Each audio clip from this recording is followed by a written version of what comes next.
자, 그러면 로마서를 펴겠습니다. 로마서. 로마서 하면 아마 여러분들도 굉장히 궁금해하고 관심 있어하고 좀 더 많이 알고 싶어 할 것 같아요. 하도 로마서에 대한 이야기를 여러분들 아마 이전에도 아마 많이 들으셨을 거예요. 이 로마서는 어, 아마 성경 전체 책 가운데 가장 많은 주석과 해설이 나온 책일 거예요. 뭐 전체 66권을 다 통틀어서 가장 많은 주석과 그 좀 뭐냐 책이 많아요. 그래서 책도 그냥 많은 정도가 아니라 뭐 두껍기로 말하면 뭐 엄청나게 두꺼워요. 그래서 로마서 강해 그러면은 주로 뭐 막 굉장히 길고 복잡하고 많은 양을 하고 있기 때문에 굉장히 많은 내용이 해석이 돼 있는 책이기도 해요. 근데 우리가 그냥 좀 간단하게 한번 생각해 보자고요. 이건 뭐라 그랬죠? 로마 교회에 보내는 편지예요. 근데 이 로마서를 보시면 길지 않아요. 로마서 내용은 이 16장까지밖에 없어요. 이거 솔직히 말하면 집중해서 읽으면 한 30분? 30분이면 정독을 할 수 있을 만큼 그렇게 많은 양이 아니에요. 그죠? 근데 이 16장 정도 되는 요만큼의 굉장히 얇은 요 내용이 책들이 뭐 한두 권이 아니라 막 굉장히 두꺼운 책으로 막 한 10권 정도 되고 막 이래요. 로마서 그 주석 같은 게 그만큼 막 굉장히 방대한 내용을 많이 다뤄요. 근데 이게 한번 잠깐 좀 보자고요. 이 편지를 16장에서 가서 보시면 로마서 16장에 가서 보시면 1절에 보시면 이런 말씀이 있어요. 내가 갱그리아 교회의 일꾼으로 있는 우리 자매 베베를 너희에게 추천하노니 너희는 주 안에서 성도들의 합당한 예절로 그를 영접하고 무엇이든지 그에게 소용되는 바를 줄지니 이는 그가 여러 사람과 나의 보호자가 되었음이니라. 즉 다시 말해서 이 로마서의 그 편지, 그러니까 바울의 이 편지는 이 베베라는 자매가 들고 가서 그 편지를 읽어줬어요. 로마 교회의 사람들에게. 자, 그러면 이 베베라는 자매가 이 사도 바울의 편지를 들고 로마 교회를 가가지고 이 1장에서 16장 되는 요 얼마 안 되는 편지를 잘 풀어서 설명해 준 거예요. 읽어주면서. 자, 그러면 이 자매 베베가 읽어준 이 내용이 한 500페이지 또는 1000페이지, 한 3000페이지 정도 이것이 장장 한 3, 4년 정도 걸려가지고 해석을 해야 되는, 해석을 해야 되는 내용이라면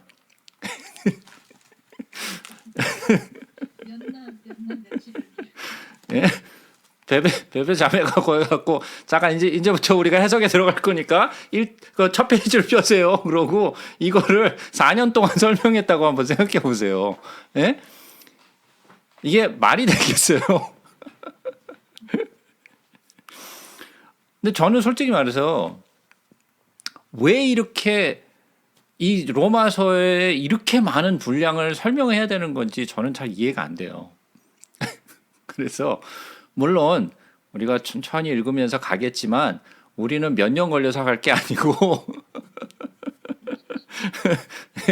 예, 그냥 우리가 가는 페이스로 가면서 이렇게 대충 끝낼 거니까 너무 이렇게 부담 갖지 마시고 막 로마서 막 이러지 마시고 그냥 여지껏 저희들이 봤던 그런 내용처럼 그냥 보면서 넘어갈 거예요. 그래서 제가 몇 가지 이제 배경 설명은 제가 드렸죠. 언제, 어디서, 누가 편지를 썼는지에 대해서 제가 간단하게 일단 설명을 드렸고요.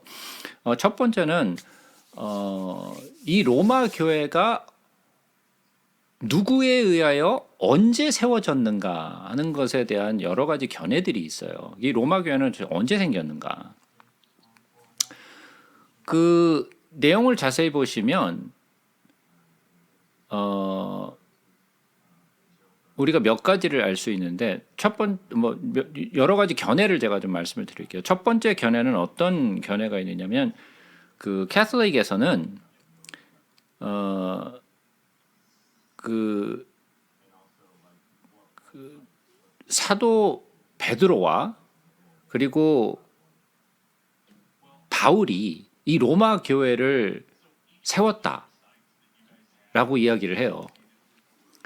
그래서 로마 교회 그러면 베드로 그리고 바울 이렇게 생각하고 베드로와 바울이 로마에서 순교당했다. 그렇게 이야기를 하고 있죠. 물론 베드로도 그리고 또 사도 바울도 로마에서 순교를 당했지만 베드로와 바울이 교회를 세워서 거기서 감독을 했는지 그것에 대한 견해는 우리는 인정하지 않아요. 그러나 카톨릭에서는 그렇게 이야기를 해요. 그리고 굉장히 그 정통성을 주장하죠. 우리는 사도 바울과 그리고 또 베드로가 이 세운 교회. 그래서 이 그 교황청, 그거는 정통을 이렇게 줄기를 타고 내려온 것이다라는 것을 굉장히 주장을 많이 해줘. 그러나 그러한 기록은 사실 어디에도 발견되지 않아요. 그거는 일방적으로 그 캐톨릭이 주장하고 있는 내용이고요. 두 번째 견해는 어떤 견해냐면 우리가 사도행전으로 가서 보시면 사도행전을 잠깐 가서 보자고요. 사도행전 2장으로 가시면 어떤 내용이 있냐면 그 마가의 다락방에 성령이 이제 내리시는 그 장면이 이제 기록이 되어 있는 것이 이제 사도행전 2장인데 여기에 모인 사람들이 있었어요.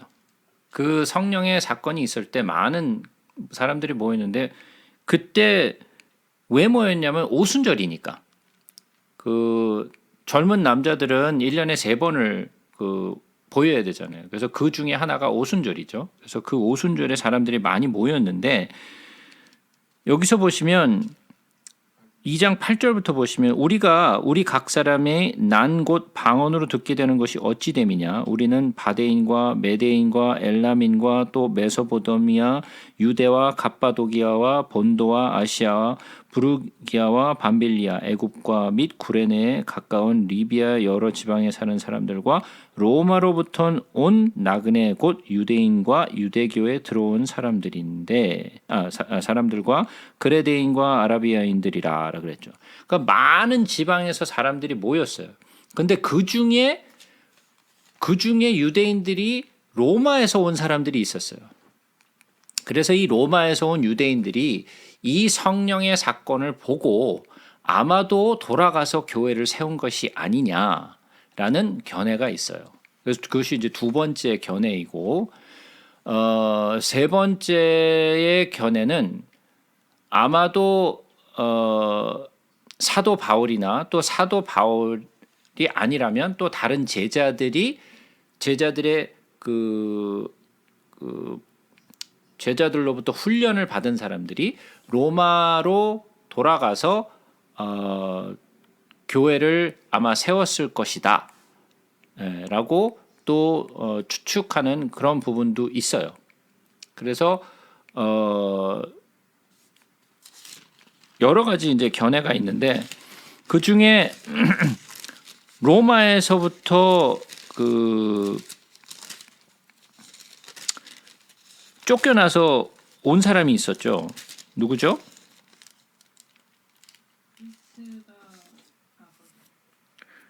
예. 사도행전 18장에서 가서 보시면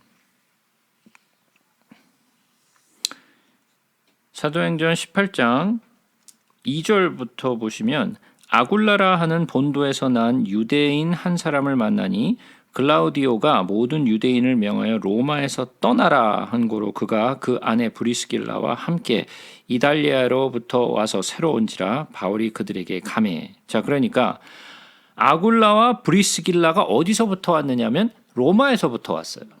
예, 그래서 로마에서 쫓겨난 거죠. 그래서 아마도 이 아굴라와 브리스길라도 마찬가지로 로마에 있는 교회 사람들이었을 것이다라고 보는 것이 타당하죠. 그래서 여러 가지 이제 견해가 있는데 그 견해 가운데 이러한 견해가 있다라는 것을 좀 알아두시면 좋을 것 같아요. 자, 그리고 로마서로 이제 들어가서 1장부터 한번 보겠습니다.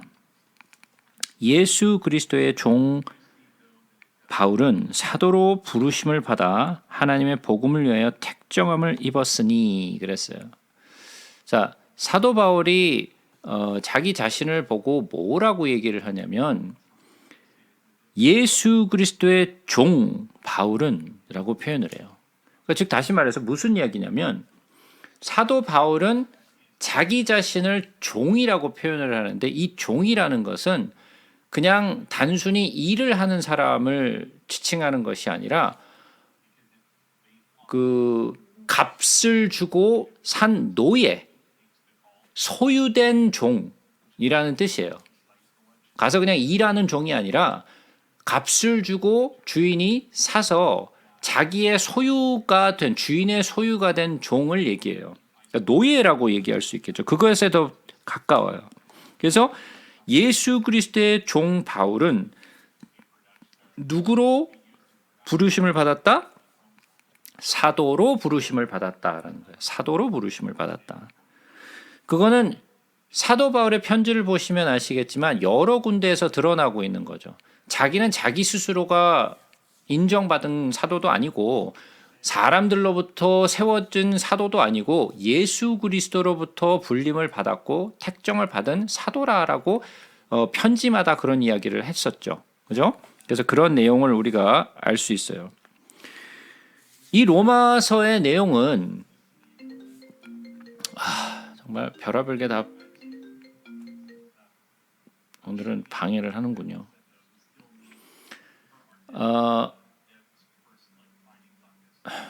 한참 설명하다 또 좀 뭘 얘기하려고 그랬는데 또 잊어버렸네. 네, 로마서의 내용은 성경 전체에서 구원이라는 주제를 가장 논리적으로 표현하고 있는 책이에요.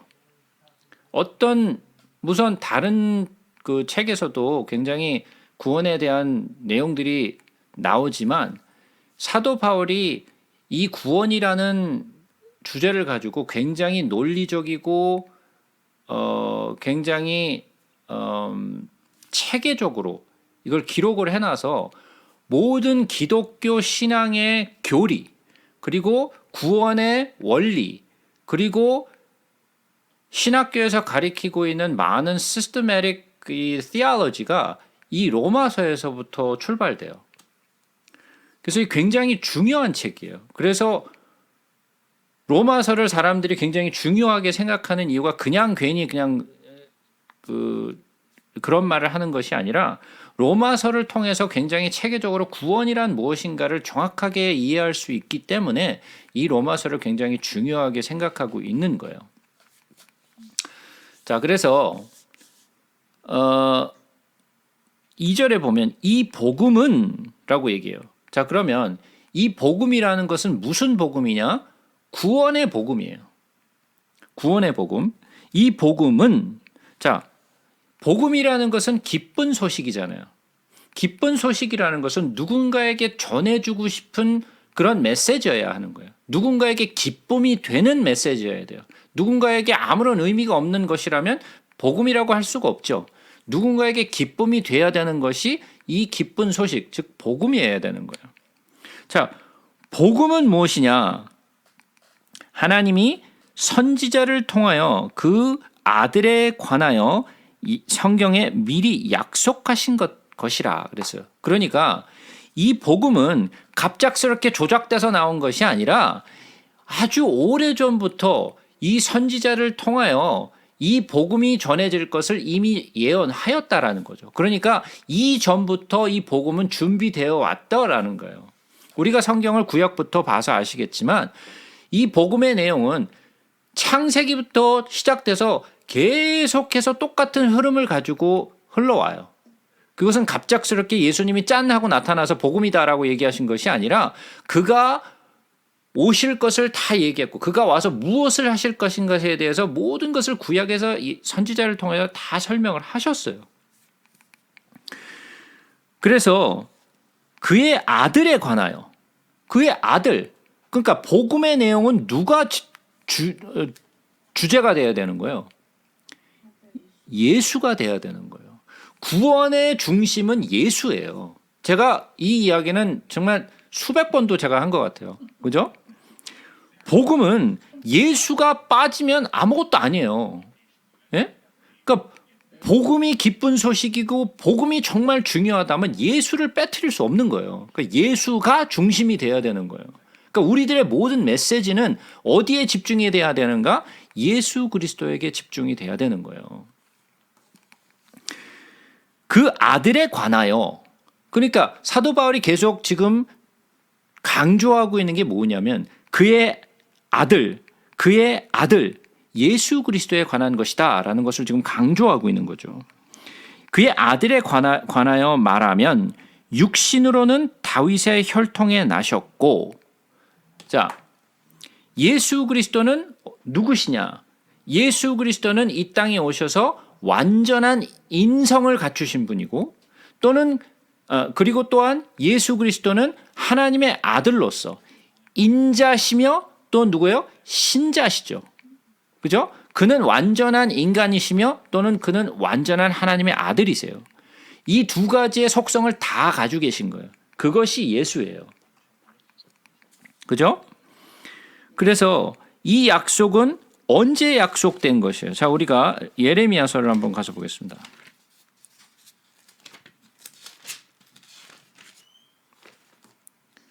예레미야서 23장. 예레미야서 23장을 보시면 메시아에 관한 이야기가 기록이 되어 있어요. 그 메시아에 관한 이야기가 기록되면서 뭐라고 얘기하냐면 5절부터 보시면 여호와의 말씀이니라 보라 때가 이르니 내가 다윗에게 한 의로운 가지를 일으킬 것이라 그랬어요. 다윗에게 한 의로운 가지를 일으킨다. 이게 누구예요? 예수시죠. 그죠? 그래서 지금 뭐라 그래요? 그의 아들에 관하여는 말하면 육신으로는 다윗의 혈통으로 나셨고 그죠? 이미 예언되었고 그렇게 다윗의 그 자손으로 오실 것이다라는 것은 구약 성경에 계속해서 약속되어 왔던 내용이에요. 그리고 그대로 오셨다라는 거죠. 성결의 영으로는 죽은 자들 가운데서 부활하사 능력으로 하나님의 아들로 선포되셨으니 곧 우리 주 예수 그리스도시니라. 자, 성결의 영으로는 죽은 자들 가운데서 부활하사 능력으로 하나님의 아들로 선포되셨다. 그러니까 예수 그리스도에게 있어서 부활이 중요한가요? 안 중요한가요? 중요하죠. 예수 그리스도의 십자가의 죽음도 그리고 예수 그리스도의 부활하심도 똑같이 동전의 양면처럼 중요하다라고 제가 말씀을 드렸어요. 근데 언제 하나님의 아들로 선포되셨는가? 죽은 자들 가운데에서 부활하사 능력으로 하나님의 아들로 선포되셨다라는 거죠. 그것이 누구냐? 예수 그리스도시다라는 이야기죠. 이 내용은 굉장히 중요한 내용이에요. 우리가 정말 빠뜨릴 수 없는 정말 중요한 내용이에요. 자, 로마서 8장으로 한번 가서 보겠습니다. 로마서 8장. 그 성결의 영이라고 얘기한 것이 무엇이냐? 11절을 보시면 예수를 죽은 자 가운데서 살리신 이의 영이 너희 가운데 거하시면 그리스도 예수를 죽은 자 가운데서 살리신 이가 너희 안에 거하시는 그의 영으로 말미암아 너희 죽을 몸도 살리시리라. 자, 그럼 이게 무슨 말이에요? 예수를 죽은 자 가운데에서 살리신 이의 영이, 그러니까 예수 그리스도를 부활시키신 것은 뭐예요? 성령이죠. 그가 너희 가운데 거하시면 그리스도 예수를 죽은 자 가운데서 살리신 이가, 이것이 아버지죠. 너희 안에 거하시는 그의 영으로 말미암아, 그러니까 성령으로 말미암아 너희 죽을 몸도 살리시리라. 즉 다시 말해서 성령으로 말미암아 예수 그리스도도 죽음에서 부활하셨듯이 우리 또한 우리 안에 성령이 있음으로 말미암아 우리도 똑같이 예수 그리스도처럼 부활할 것이다라는 이야기죠. 그죠? 예. 그래서 지금 로마서 1장 4절의 말씀이 그 말이에요. 성결의 영으로는 죽은 자들 가운데서 부활하사 능력으로 하나님의 아들로 선포되셨으니 곧 우리 주 예수 그리스도시니라. 그로 말미암아 우리가 은혜와 사도의 직분을 받아 그의 이름을 위하여 모든 이방 중에서 믿어 순종하게 하니. 자, 우리가 무슨 직분을 받았어요? 은혜와 사도의 직분을 받았다라고 해요. 은혜와 사도의 직분을 받았다. 자, 그러면 사도 바울만 은혜와 사도의 직분을 받았을까요? 네, 그건 아니죠. 믿는 우리 모두가 그 은혜와 사도의 직분을 받은 거예요. 사도란 말이 무슨 말이죠? 네. 사도라는 것은 아포스톨로스라는 그 헬라어를 사용하고 있는데, 아포스톨로스라는 것은 어떠한 일을 하기 위하여 보내심을 받은 거예요. 어떠한 일을 하기 위하여, 예? 보내심을 받은, 커미션을 받은 거죠. 그래서 그 커미션을 받아서 sent forth, 파송된 자들이죠. 그게 사도예요. 우리 또한 마찬가지로 그러한 그 일을 감당하기 위해서 보내심을 받은 자들이죠. 그래서 그들은 구별된 자들이에요. 택정된 자들이요, 구별된 자들이죠.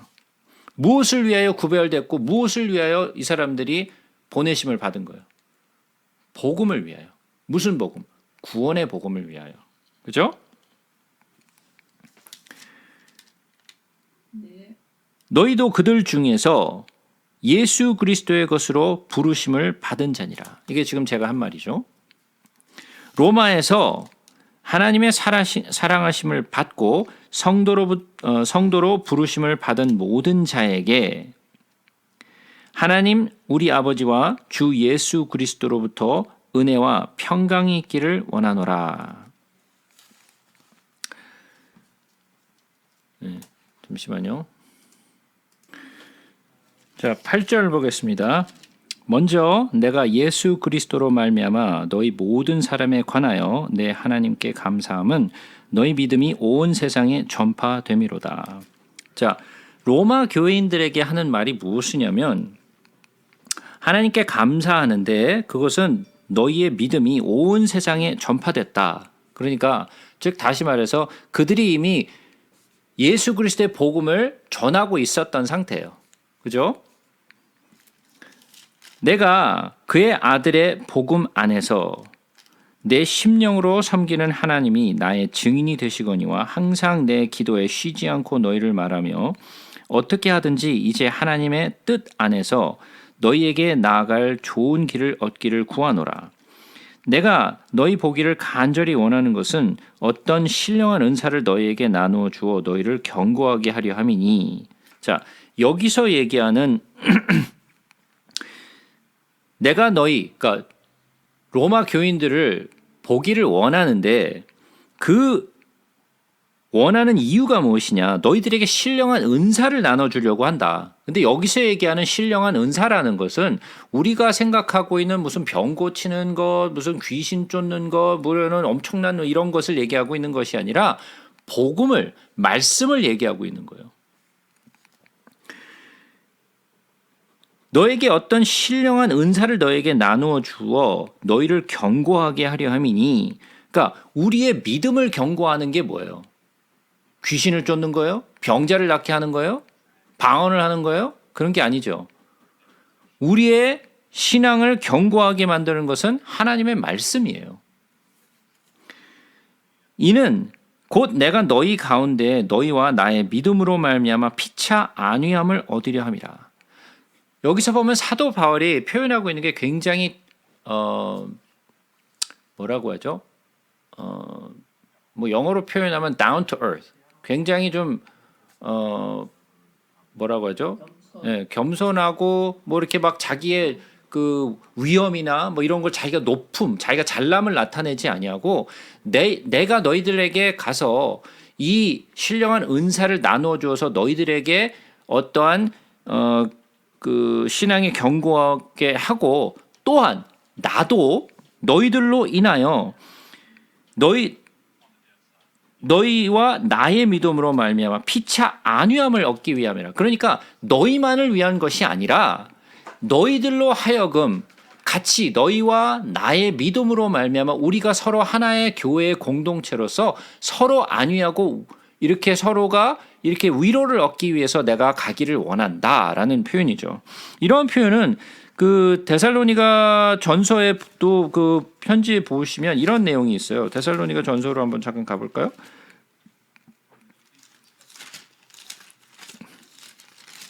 데살로니가 전서 5장이죠. 5장 14절에 보면 이런 말이 있죠. 사도 바울이 데살로니가에 있는 교회에 편지를 쓰면서 또 형제들아 너희를 권면하노니 게으른 자들을 권계하며 마음이 약한 자들을 격려하고 힘이 없는 자들을 붙들어주며 모든 사람에게 오래 참으라. 자, 서로 권면하고 격려하고 힘으로 붙들어주고 서로 함께 나누고 세워주라는 거죠. 그러니까 교회 공동체라는 것은 제가 여러 번 말씀드리지만 신앙이라는 것은 자기 혼자 할 수 있는 게 아니에요. 어떤 사람들은 나 혼자도 신앙 잘 지킬 수 있으니까 뭐 다 사람들 필요 없고 나 혼자 할 수 있어라고 자꾸만 얘기하는데 그거는 아주 잘못된 신앙관을 가지고 있는 사람들이에요. 교회는 절대적으로 공동체로 가는 거예요. 물론 하나님과의 관계는 나와 하나님과의 관계이기는 하지만 우리는 서로 공동체로서의 역할을 감당해야 돼요. 우리 예배도 마찬가지고 섬김도 마찬가지고 봉사도 마찬가지고 위로도 마찬가지고 모든 것이 함께 하는 거예요. 나 혼자 뭔가를 한다고 생각하지 마시라고요. 다시 돌아와서 13절. 형제들아 내가 여러 번 너희에게 가고자 한 것을 너희가 모르기를 원하지 아니하노니 이는 너희 중에서도 다른 이방인 중에서와 같이 열매를 맺게 하려 함이로되 지금까지 길이 막혔도다. 여기서 열매를 맺게 하려 함이로다라는 것은 무엇이냐면 구원의 열매를 얘기하고 있는 거예요. 내가 거기 가서 너희들에게 인하여 구원의 열매를 맺기 원한다. 그러니까 사도 바울에게 있어서 가장 집중되고 사도 바울에게 있어서 정말 중요한 것은 뭐냐면 구원의 열매를 맺는 거예요. 그것이 그에게 있어서는 가장 중요한 거예요. 가서 딴 거가 중요한 것이 아니라 너희들에게 가서 구원의 열매를 맺게 하는 거. 그것이 사도 바울에 있어서 가장 중요한 사명이었어요. 그러면 열매를 맺기 위해서는 무엇을 전해야 되는 거예요? 복음을 전해야 되는 거죠. 복음을 전하기 위해서는 무엇을 전해야 되는 거예요? 말씀을 전해야겠죠. 그죠? 그러니까 말씀과 복음과 구원은 한 덩어리예요. 그러니까 따로따로 떨어져 있는 게 아니에요.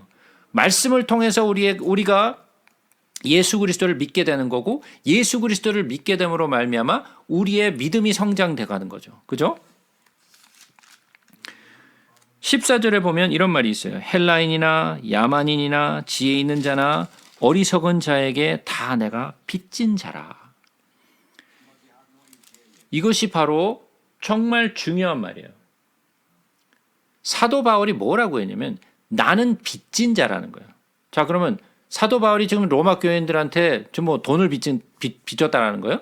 야, 내가 너희들에게 돈 빌린 거 아직 못 갚아서 내가 지금 꼭 가야 된다. 지금 그 얘기하고 있는 거예요? 예, 그런 얘기가 아니죠. 예? 돈의 빚진 자라는 것이 아니에요. 뭐의 빚진 자예요? 복음의 빚진 자예요. 복음의 빚진. 내가 그렇게 크나큰 은혜를 받아서 하나님이 나에게 정말 죽어도 마땅한 나에게 이 은혜를 베푸셔서 나를 구원해 주셨는데 내가 구원의 열매를 다른 사람들에게 전해주지 않는다면 나는 하나님께 빚진 자라는 거예요. 그러면 우리 모두가 다 빚진 자예요. 우리가 모두는 그리스도의 예수 그리스도로 말미암아 구원의 소식을 듣고 우리가 그 구원을 받았잖아요. 그러면 우리 모두가 다 구원의 빚진 자예요. 전도의 빚진 자예요. 그러면 구원의 빚진 자가 해야 될 게 뭐예요? 빚을 갚아야 될 거 아니에요. 예? 빚을 갚아야 될 거 아니에요. 그럼 빚을 갚는다라는 게 뭐예요? 복음을 전해주고 말씀을 전해주고 또 그들로 하여금 구원의 열매를 맺게 해주는 것이 우리가 감당해야 될 몫이라는 거예요. 그러므로 나는 할 수 있는 대로 로마에 있는 너희에게도 복음 전하기를 원하노라. 아니, 지금 누구에게 하는 거예요, 지금? 로마 교회에 보내는 편지잖아요. 예? 로마 교회를 보내는 편지인데 나는 할 수 있는 대로 로마에 있는 너희에게도 복음 전하기를 원하노라. 아니, 이미 복음을 들었잖아. 그래서 믿고 있는 자들에서 교인들이잖아. 근데 로마 교인들에게 뭐라 그래요? 내가 너희에게도 복음을 전하기를 원한다. 그러면 이 교인들은 다 가짜들인가? 그런 얘기가 아니고 사도 바울이 얘기하고 있는 것은 너희들의 이 믿음을 더욱더 강건하게 너희들의 그 복음의 메시지를 좀 더 strengthen, reinforcing 하기 위해서 내가 너희들에게 가기를 원한다라는 이야기예요. 내가 복음을 부끄러워하지 아니하노니 이 복음은 모든 믿는 자에게 구원을 주시는 하나님의 능력이 됨이라. 먼저는 유대인에게요 그리고 헬라인에게로다. 자, 내가 복음을 부끄러워하지 아니한다. 자, 내가 복음을 부끄러워하지 않는다라는 말은 거꾸로 얘기하면 자랑스럽다라는 거죠. 복음이 굉장히 자랑스럽다라는 거예요. 자, 그러면 한번 생각해 보자고요. 우리가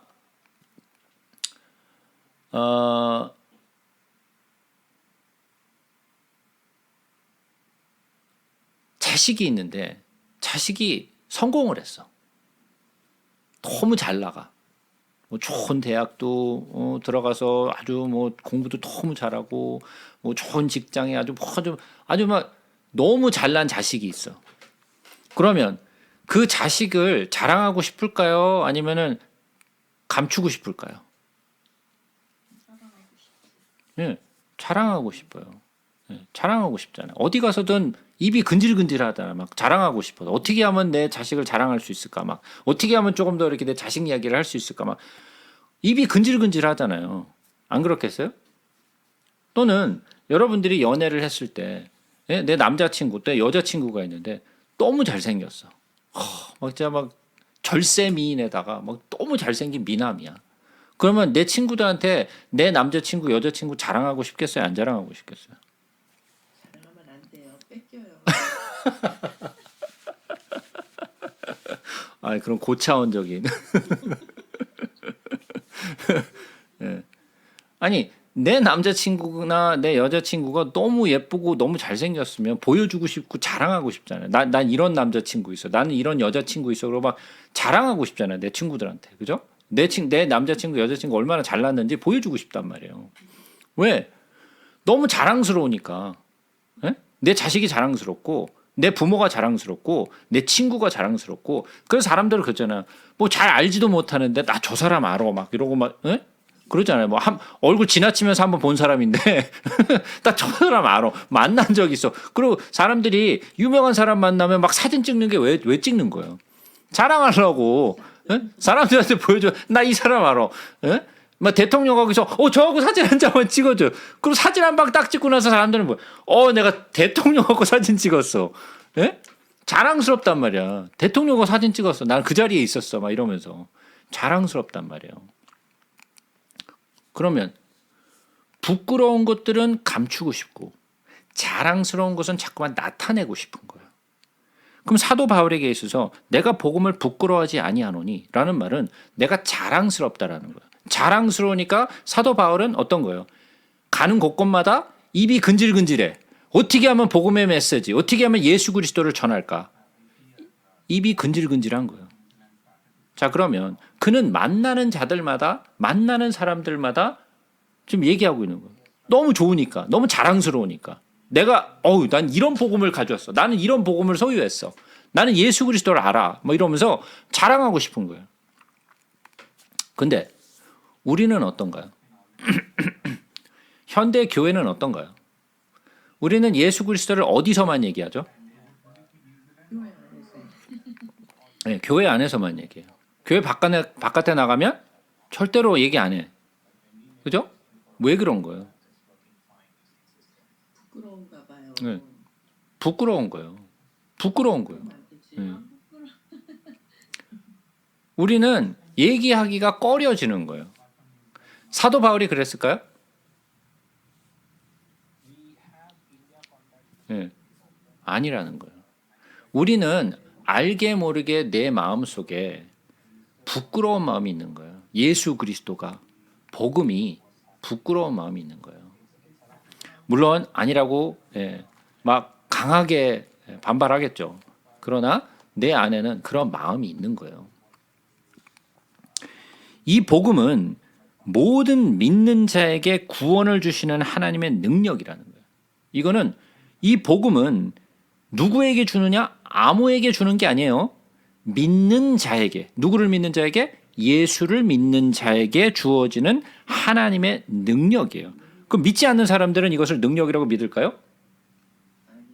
아니요. 사람들은 그걸 능력이라고 믿지 않아요.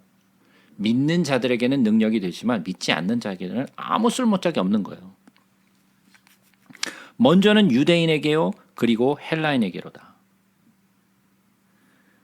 복음에는 하나님의 의가 나타나서 믿음으로 믿음에 이르게 하나니 기록된 바 오직 의는 믿음으로 말미암아 살리라 함과 같으니라. 나왔네.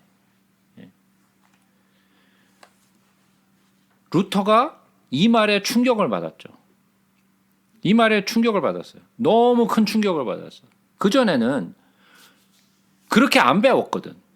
율법을 행하고 선하게 살고 막 이런 거를 생각하고 수도를 하면서 막 자기의 막 고통을 이겨내면서 막 이런 수도 생활을 하면서 뭔가를 구원을 얻어내는 줄 알았는데 알고 보니까 그게 아니야.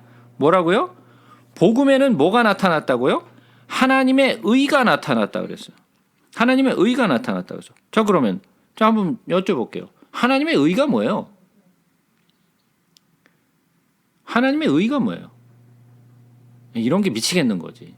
읽을 때는 뭐 잘 알았는데 뭐 물어보면 뭐지? 그리고 답변을 잘 못해. 뭐예요? 하나님의 의가 뭐예요, 도대체? 하나님을 믿는 것. 다른 분들은 뭐라고 생각하세요?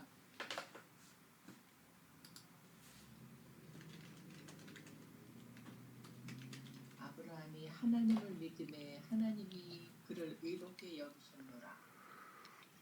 창세기 몇 장 몇 절. 네. 믿음이 있어서 같이 간 게 아니고 그가 믿어지면서 간 거잖아요. 예. 하나님의 의가 뭐예요?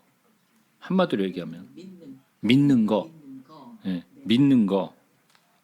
네.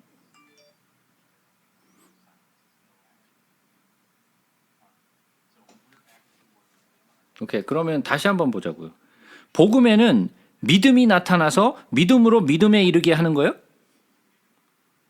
헷갈려. 하나님의 오름. 하나님의 오름. 오늘 그 있잖아. 참 이런 게 참 난감하죠. 정말 읽을 때는 다 이해하고 넘어갔는데 뭐예요? 라고 물어보면 답변을 잘 못하겠는 이런 게 정말 하나님의 계획. 하나님의 계획, 믿음.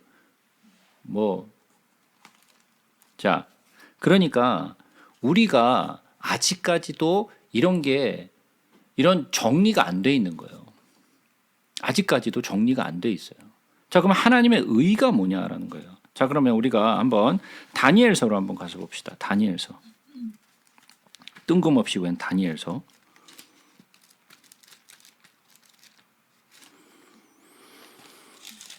다니엘서 9장으로 가겠습니다.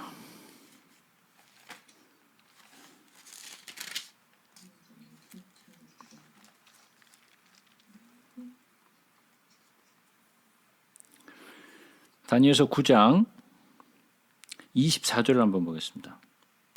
내 백성과 내 거룩한 성을 위하여 70일을 기한으로 정하였나니 허물이 그치며 죄가 끝나며 죄악이 용서되며 영원한 의가 드러나며 환상과 예언이 응하며 또 지극히 거룩한 이가 기름 부음을 받으리라. 뭔 말이에요? 예?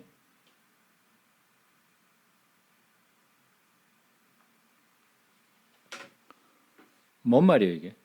뭐가 나타났어요? 이른 이해로 기한을 정했는데 허물이 그치며 죄가 끝나며 죄악이 용서되며 영원한 의가 드러나며 그랬어요. 예? 환상과 예언이 응하며 또 지극히 거룩한 이가 기름 부음을 받으리라. 이 지극히 거룩한 이가 기름 부음을 받는 게 뭐예요? 예수죠. 예수예요. 뭐가 거룩한 이가 영원한 의라는 거예요. 거룩한 이가 그 거룩한 이가 기름 부음을 받는 거예요. 거룩한 이가 그가 뭐예요? 영원한 의라는 거예요. 자, 그러면 로마서 10장으로 한번 가서 보겠습니다.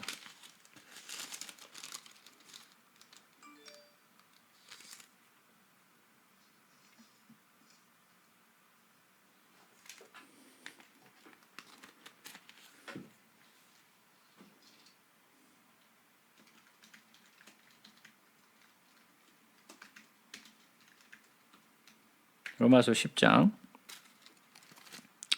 4절을 보겠습니다.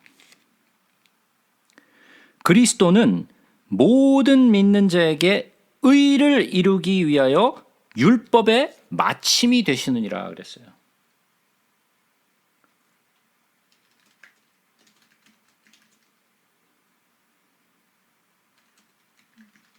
자, 뭐예요? 예수 그리스도가 의라는 거예요. 예수 그리스도가 의예요. 예? 고린도전서 1장으로 한번 가볼까요?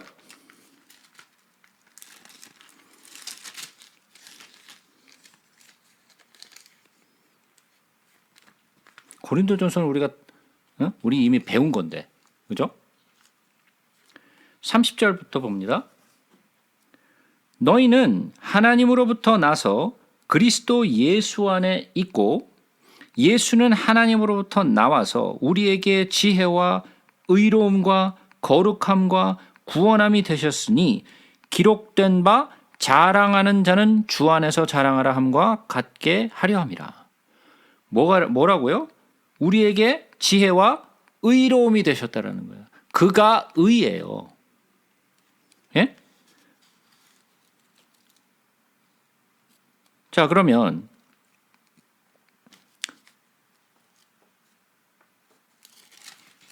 몇 군데만 더 찾아보자고요. 고린도 후서로 이번에는 한번 가서 보겠습니다.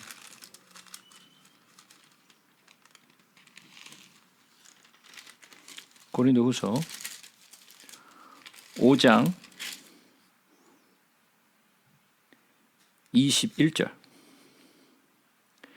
하나님이 죄를 알지도 못하신 이를 우리를 대신하여 죄로 삼으신 것은 우리로 하여금 그 안에서 하나님의 의가 되게 하려 하심이라.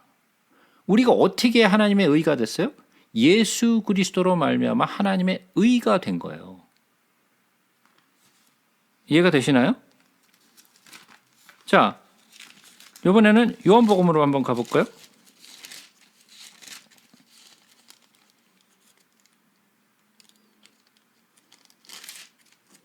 요한복음 16장.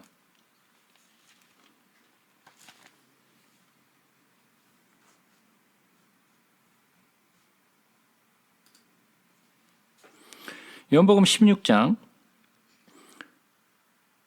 8절부터 봅니다. 그가 와서 그가 성령이시죠. 죄에 대하여 의에 대하여 심판에 대하여 세상을 책망하시리라. 죄에 대하여라 함은 그들이 나를 믿지 아니하며 의에 대하여라 함은 내가 아버지께로 가니 너희가 다시 나를 보지 못하며. 제가 이거 설명드렸었죠. 예? 예수 그리스도가 아버지께로 가니 너희가 다시 나를 보지 못한다라는 거예요. 그러니까 뭐가 의예요? 예수 그리스도가 의라는 얘기예요. 예? 제가 설명을 이전에도 쫙 했는데 예? 이게 머릿속에 레지스터가 안 되고 있는 거죠. 예? 하나님의 의가 뭡니까? 그러니까 자꾸만 다른 것이 자꾸만 생각나는 거예요. 하나님의 의는 예수 그리스도세요. 그래서 복음에는 하나님의 의가 나타났다. 그러면 복음에는 뭐가 나타나는 거예요? 예수 그리스도가 나타나는 거예요. 왜? 예수 그리스도께서 우리를 위하여 죽으시고 부활하셔서 우리의 의가 되신 거잖아요. 그죠? 그래서 믿음으로 믿음에 이르게 하나니, 이건 또 뭔 말이야? 예? 이게 뭔 말이에요? 믿음으로 믿음에 이르게 한다. 이게 뭔 말이에요 도대체? 이 말은 믿음에서부터 시작해서 믿음의 끝까지, 처음부터 끝까지 라는 뜻이에요. 처음의 믿음으로부터 마지막 믿음까지 이르게 한다는 거예요. 그러니까 모두가 다 믿음이라는 거예요. 기록된 바 오직 의인은 믿음으로 말미암아 살리라 함과 같으니라. 자, 그러니까 우리가 의인이 되는 것은 무슨 행위로서 얻어지는 게 아니에요. 우리가 뭔가를 해서 받아지는 게 의가 아니에요. 우리가 의인이 된 것은 단 하나, 예수 그리스도를 믿는 그 믿음 하나뿐이에요. 다른 어떠한 것도 헌금을 많이 해서 봉사를 많이 해서 직분을 가져서 공부를 해서 뭐 성경을 좀 많이 읽어서 이래서 구원을 얻는 것이 아니라 우리는 예수 그리스도를 믿음으로써 의인이라 칭함을 받게 되는 거예요. 예? 그래서 이 말은 굉장히 중요한 말이에요. 우리가 의의가 무엇이냐라고 얘기하면 여러분들뿐만이 아니라 나중에 여러분들이 한번 물어보세요. 다른 분들에게, 주변에 있는 분들에게 하나님의 의의가 뭐예요? 라고 한번 물어보세요. 그러면 뭐 무슨 대답이 오는가 한번 물어보세요. 예? 숙제. 한번 다음 주에 교회 가서 집사님 하나님의 의의가 뭐예요? 라고 한번 물어봐야 돼. 뭐라고 답변을 하는지. 예? 목사님한테 물어봐야지. 그런 장난하지 마시고. 예. 자, 그러므로 말미암아 믿음은 다른 것 어떤 것도 필요로 하지 않아요. 단 하나, 예수 그리스도를 믿는 믿음. 오직 그거 하나예요. 그런데 하나님의 진노가 불의로 진리를 막는 사람들의 모든 경건하지 않음과 불의에 대하여 하늘로부터 나타난다 그랬어요. 네, 잠시만요. 자, 하나님의 진노가 불의로 진리를 막는 사람들의 모든 경건하지 않음과 불의에 대하여 하늘로부터 나타났다 그랬어요. 자, 그러면 여기서 얘기하는 불의로 진리를 막는 사람들이 누굴까요? 예? 예수를 믿지 않는 자들. 예. 그렇게 생각이 되겠죠.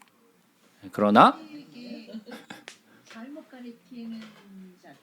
예, 그렇게 생각이 되죠. 그러나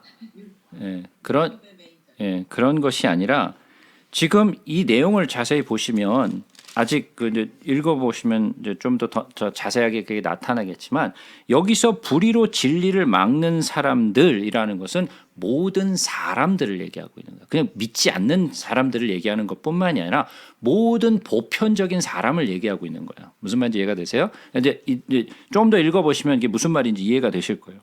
그러니까 불의로 진리를 막는 사람들이라는 것은 뭐냐면 이 죄인들인 거예요. 죄인들. 이는 하나님을 알만한 것이 그들 속에 보임이라 하나님께서 이를 그들에게 보이셨느니라. 즉 뭐예요? 하나님을 알만한 것들을 그들 속에 보이셨는데 어떻게 보이셨는가? 창세로부터 그의 보이지 아니하는 것들 곧 그의 영원하신 능력과 신성이 그가 만드신 만물에 분명히 보여져 알려졌나니 그러므로 그들이 핑계하지 못할지니라 그랬어요. 자, 하나님은 볼 수 있나요, 없나요? 하나님은 볼 수가 없죠. 하나님은 영이시기 때문에 우리가 하나님을 볼 수 없어요. 그죠? 하나님은 영이시라. 그래서 우리는 볼 수가 없어요. 그러면 하나님은 가시적인 존재가 아니잖아요. 비가시적인 존재잖아요. 그죠? 그러면 하나님은 볼 수 없는 존재신데 하나님이 하나님됨을 나타내기 위하여 어떻게 하셨는가? 볼 수 없는 하나님이 볼 수 있는 것을 창조하셔서 볼 수 없는 하나님을 알게 하셨다라는 거예요. 무슨 말인지 이해가 되시나요? 하나님은 볼 수 없어요. 그런데 볼 수 없는 하나님을 알게 하기 위하여 하나님은 우리에게 볼 수 있는 가시적인 것을 창조하셔서 그 가시적인 것을 통하여 우리가 볼 수 없는 비가시적인 하나님을 알게 하셨다라는 거예요. 좀 복잡한 이야기죠. 근데 생각해 보면 간단한 이야기예요. 보이지 아니하는 것들 곧 그의 영원하신 능력과 신성이 그가 만드신 만물에 분명히 보여 알려졌나니 그러므로 그들이 핑계하지 못할지니라. 그러니까 만물을 보고 하나님이 살아계신 것을 짐작할 수 있다라는 이야기죠. 그러니까 핑계할 수 없다라는 거죠. 그러면 히브리서에 한 말이 이런 말이 있었죠. 히브리서에 무슨 말이 있어요? 집마다 지은이가 있으니 만물을 지으신 이는 하나님이시라 그랬어요.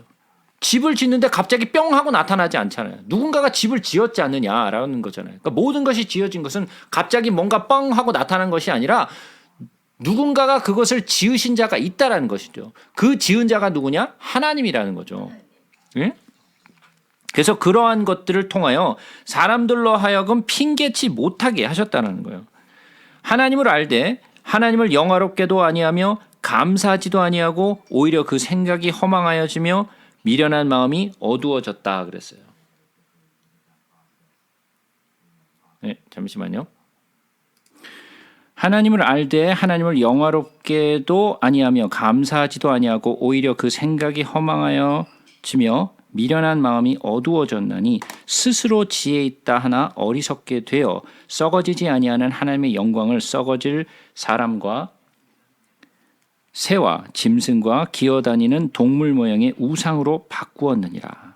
즉 다시 말하면 사람은 죄인이잖아요. 모두가 이 죄인이어서 이 죄인의 본능이 뭐냐면 불의로 진리를 막는 사람들인데 이 사람들은 하나님의 그 존재하심이 이 만물로부터 드러나서 우리가 핑계치 못하게 되었는데도 불구하고 하나님을 안다라고 해요. 하나님을 알되라고 얘기해요. 하나님을 알 수 있다라고 얘기하는데 그런데도 불구하고 하나님을 영화롭게도 아니하며 감사하지도 아니하고 오히려 그 생각이 허망하여져서 미련한 마음으로 어두워졌다라는 거예요.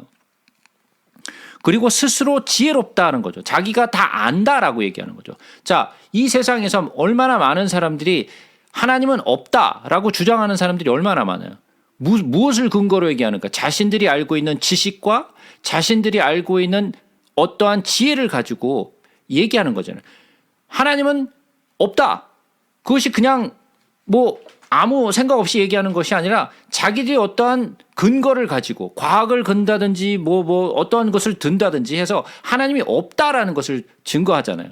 근데 너무 웃기는 게 뭐냐면 하나님이 없다라는 것을 증거한다는 건 말이 안 돼요. 없는 걸 어떻게 증거해? 네? 없는 걸 어떻게 증명해? 있는 거를 증명하는 거는 가능한데 없는 거를 증명하는 방법은 없어요. 예? 그렇잖아요. 우리가 무엇인지 있는 것에 대해서 존재에 대해서 또는 무엇에 대해서 증명을 해낼 수는 존재한다는 것을 증명해낼 수 있지만은 없는데 뭐를 증거를 해 도대체 없는데 예? 말이 안 돼. 없는 것을 증거한다는 건 말이 안 되는 거예요. 근데 사람이라는 것은 뭔가를 define 해야 돼. 예? 뭔가를 define 해야 돼. 자, 그럼 한번 보세요. 여러분들이 숫자라는 개념을 가지고 있잖아요. 숫자. 1, 2, 3, 4 뭐 이러면서 숫자의 개념이 있잖아요. 숫자를 가지고 우리는 모든 것을 계산해 내잖아요. 그죠? 근데 한번 생각해 보세요. 0이라는 숫자.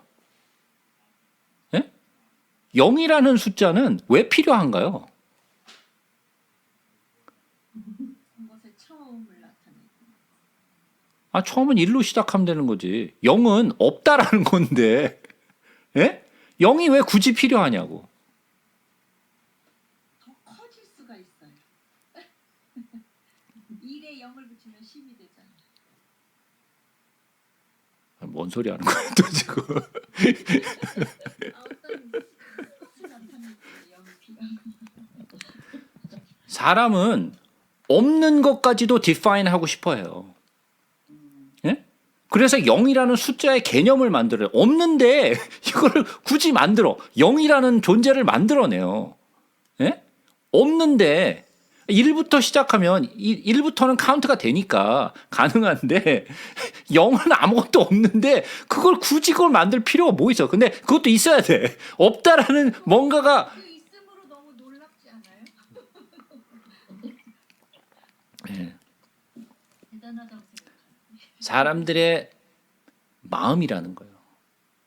없는 것을 뭔가를 증명해내려고 하는 하나님이 없다. 그걸 증거해내겠다라는 게 사람의 마음이라는 거예요. 그것이 마치 없는 것을 0이라고 define 하듯이 예? 없는 것을 증명해내려고 한다라는 거예요. 그런데 그러한 사람들이 스스로 지혜롭다고 하나 어리석은 사람들이죠.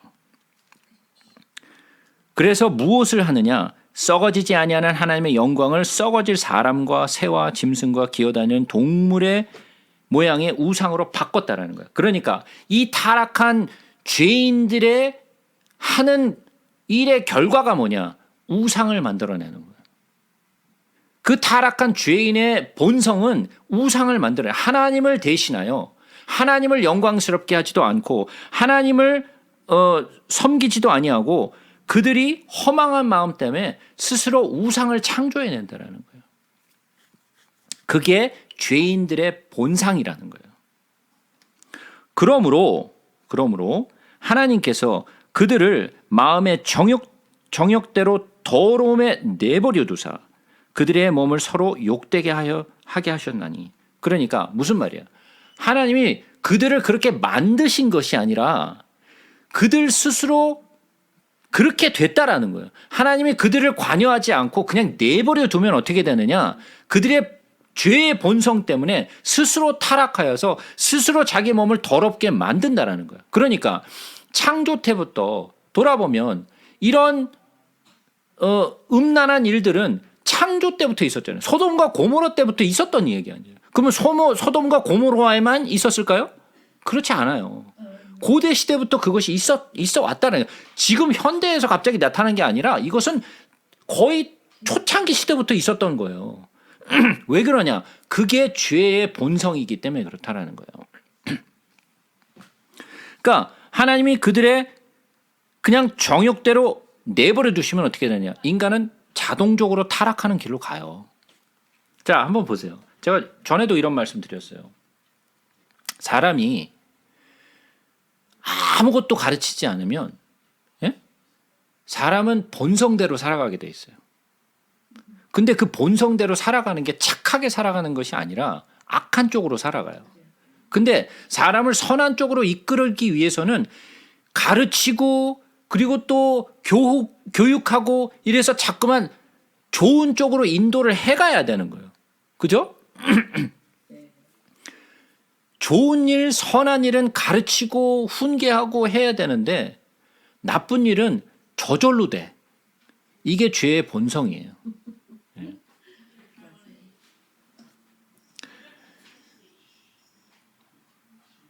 이는 그들이 하나님의 진리를 거짓 것으로 바꾸어 피조물을 조물주보다 더 경배하고 섬김이라. 주는 곧 영원히 찬송할 이시로다. 아멘.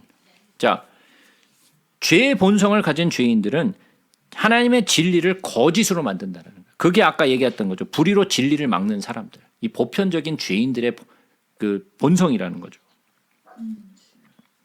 이 때문에 하나님께서 그들을 부끄러운 욕심에 내버려 두셨으니, 자, 하나님은 그냥 내버려 둔 거예요. 부끄러운 욕심 가운데 내버려 두니까 곧 그들의 여자들도 순리대로 쓸 것을 바꾸어 영리로 쓰며, 그와 같이 남자들도 순리대로 여자 쓰기를 버리고 서로 향하여 음욕이 불붙듯 하매, 남자가 남자와 더불어 부끄러운 일을 행하여 그들이 그릇 때문에 상당한 보응을 그들 자신이 받았느니라.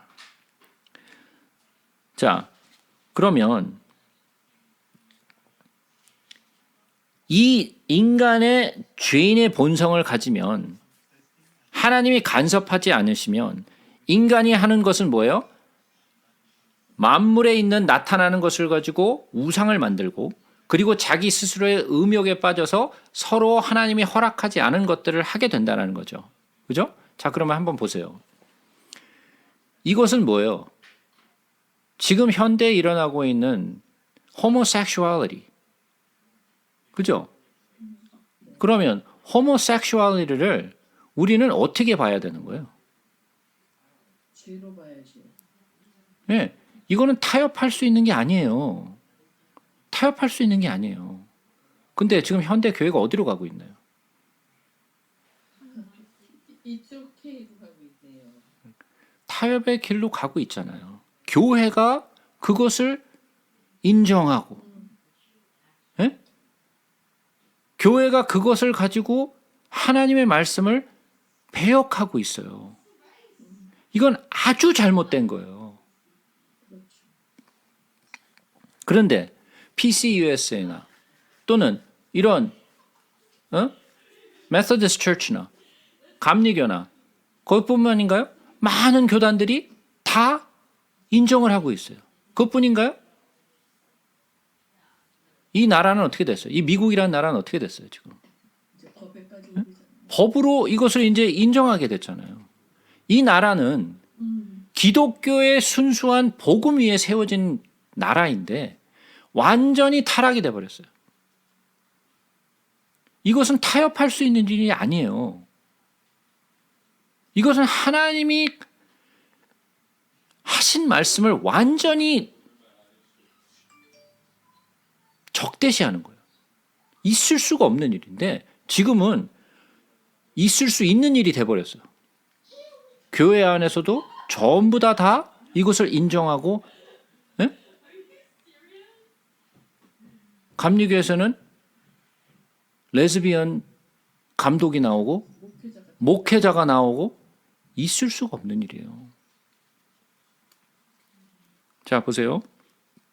또한 그들이 마음에 하나님 두기를 싫어하며 그들을 그 상실한 마음대로 내버려 두사 합당하지 못한 일을 하게 하셨으니.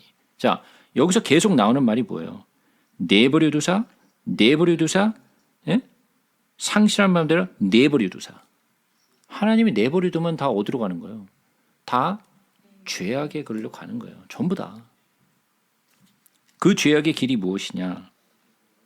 모든 불의, 추악, 탐욕, 악의가 가득한 자요, 시기, 살인, 분쟁, 사기, 악독이 가득한 자요, 수군수군하는 자요, 비방하는 자요, 하나님께서 미워하시는 자요, 능욕하는 자요, 교만한 자요, 자랑하는 자요, 악을 도모하는 자요, 부모를 거역하는 자요, 우매한 자요, 배역하는 자요, 무정한 자요, 무자비한 자라.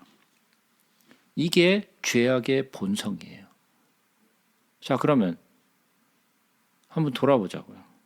여러분들은 이것에서부터 자유하신가요? 이러한 죄들로부터 자유하세요? 자유하지 않아요. 우리는 구원을 받았는데도 불구하고 우리는 이것으로부터 자유하지 않아요. 왜일까요? 구원 받았는데. 육이 있기 때문에. 육이 네, 그렇죠. 우리가 육신을 가지고 있는 그 동안에는 그 죄성이 사라지는 게 아니에요. 제가 여러 번 말씀드렸죠. 우리가 의인이 아니에요. 의인이라 칭함을 받은 자들이지 우리가 의인이 된 게 아니에요. 그러니까 우리는 죄의 본성을 그대로 가지고 있어요. 그렇기 때문에 잠시만 틈을 주면 이러한 본성이 막 나타나는 거예요. 예, 이거는 생각을 해서 나타나는 게 아니라 그냥 뭐 너무 자연스럽게 그냥 내 몸에 배어 있는 것들이에요. 죄의 본성이라는 것이 막 생각하고 고민해서 나오는 게 아니라 그냥 자연스럽게 나와요. 그러니까 이러한 것들로 인하여 우리는 정말 죄성이 나오는데 왜 이런 이야기가 나오냐면 사도 바울이 로마서 1장에서 얘기한 게 뭐냐면 첫 부분에 무엇에 대해서 얘기했어요? 예? 복음에 대해서 얘기했죠. 예? 복음에 대해서 얘기했잖아요. 그죠? 이 1장의 앞부분이 왜 나왔느냐면 그래서 우리는 구원을 받아야 된다. 그래서 우리는 하나님의 의를 입어야 된다라는 것을 설명하기 위해서 먼저 구원이 무엇인가를 설명하고 우리는 누구냐? 우리는 죄인인데 어떤 자들이냐? 이러한 자들이라는 거다. 이러한 자들이기 때문에 우리는 멸망할 수밖에 없고 그래서 무엇이 필요하다? 복음이 필요하다라는 거예요. 그것을 얘기하기 위해서 지금 앞부분과 뒷부분이 갈려져 있는 거예요. 첫 부분은 뭐예요? 구원이 무엇이냐? 두 번째는 뭐예요? 우리는 다 죄인이다라는 거예요.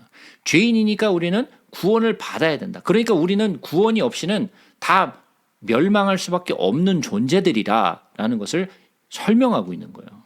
그래서 32절에 보니까 그들이 이 같은 일을 행하는 자는 이 같은 일을 행하는 자가 뭐예요? 좀 다 설명한 거. 이 좀 죄의 본성들이 나와서 행동하고 있는 모든 사람들을 이 같은 일을 행하는 자는 사형에 해당한다고 하나님께서 정하심을 알고도 자 그러면 이게 지금 사도 바울이 누구에게 얘기하고 있는 거예요? 지금 사도 바울이 18절부터 불의로 진리를 막는 사람들이라는 것은 보편적인 사람을 얘기하고 있는 거예요. 보편적인 사람들, 이 죄인들의 그 실상에 대해서 쭉 설명을 하는데 그 보편적인 사람들에 관한 이야기를 하다가 32절에 가서는 대상이 바뀌어요. 이건 보편적인 사람들을 얘기하고 있는 것이 아니에요. 이 32절에 나오는 말은 무엇이냐면 하나님께서 정하심을 알고도 그러니까 무슨 얘기냐면 하나님의 율법과 하나님의 말씀을 아는 자들이에요. 그러니까 이건 누구에게 하는 얘기예요? 교회에게 하는 얘기예요.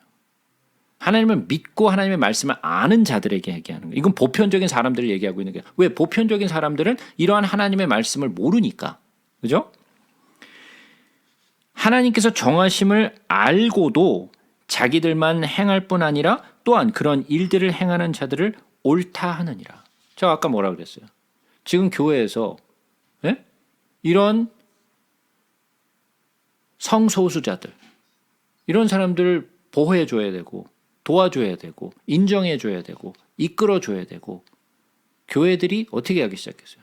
인정하기 시작했죠. 그리고 그런 사람들을 어떻게 해요? 옳다 하느니라. 그런 사람들은 어떻게 된다고요?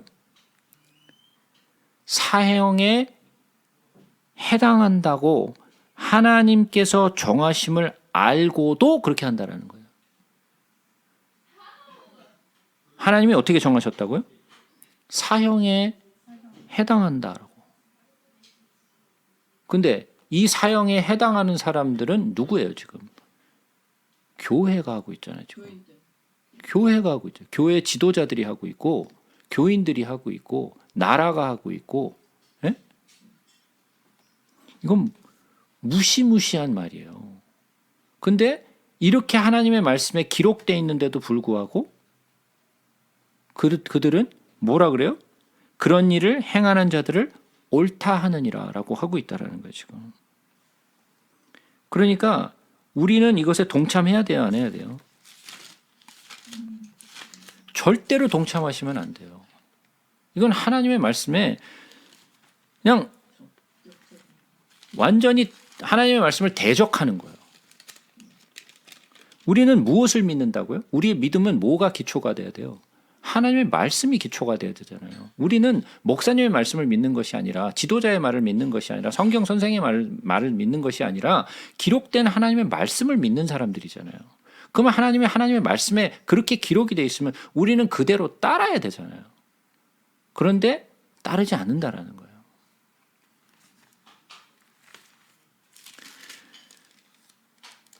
그래서 베드로후서 3장에서 가서 보시면 이런 말씀이 있어요. 베드로후서 3장 16절 말씀 한번 보죠.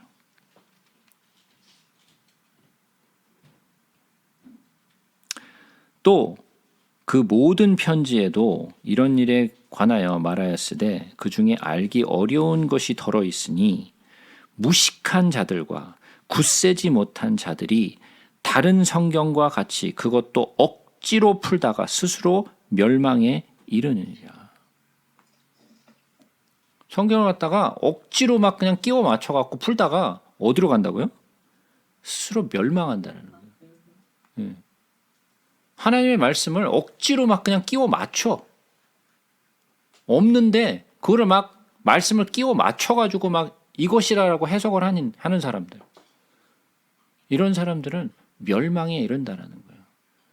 저는 멸망하고 싶지도 않고 사형에 받고 싶지도 않아요. 저는 그런 것에 동참할 수가 없어요. 뭐 교회가 뭐라 그러든 교단이 뭐라 그러든 목사님이 뭐라 그러든 전 동의할 수 없어요. 여러분들도 동의하시면 안 돼요.